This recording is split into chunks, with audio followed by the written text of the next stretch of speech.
कोकणात फलटणमधील निंबाळक फाटा या परिसरातून दिनांक 29 जून 2025 रोजी ज्ञानेश्वर माऊलींचा पालखी सोहळा व या पालखीत सामील झालेले असंख्य माऊली दिसत आहेत. वारी म्हणजे केवळ एक यात्रा नव्हे, तर ती श्रद्धा, भक्ती, समर्पण आणि सामाजिक ऐक्य यांचं मूर्त स्वरूप आहे. दरवर्षी आषाढी एकादशीच्या निमित्ताने लाखो वारकरी तुकाराम महाराज आणि ज्ञानेश्वर माऊली यांच्या पालख्यांसह पंढरपूरच्या श्री विठ्ठल रखुमाईच्या दर्शनासाठी पदयात्रा करतात. पालख्या टाळ, मृदुंग, अभंग आणि हरिपाठाच्या गजरात मार्गक्रमण करतात. कोणतीही जात, धर्म, वय, लिंग या भेदांना न जुमानता लाखो वारकरी एकत्र चालतात.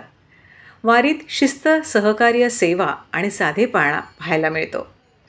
वारी म्हणजे चालती फिरती भक्तिशाळा आहे. वारीतील प्रत्येक पावलामध्ये नामस्मरण असते.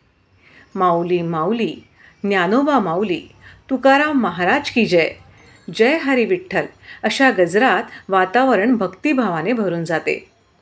या वारीमुळे वारकऱ्यांना आध्यात्मिक समाधान तर मिळतेच, पण सामाजिक मूल्यांची जाणीवही होते.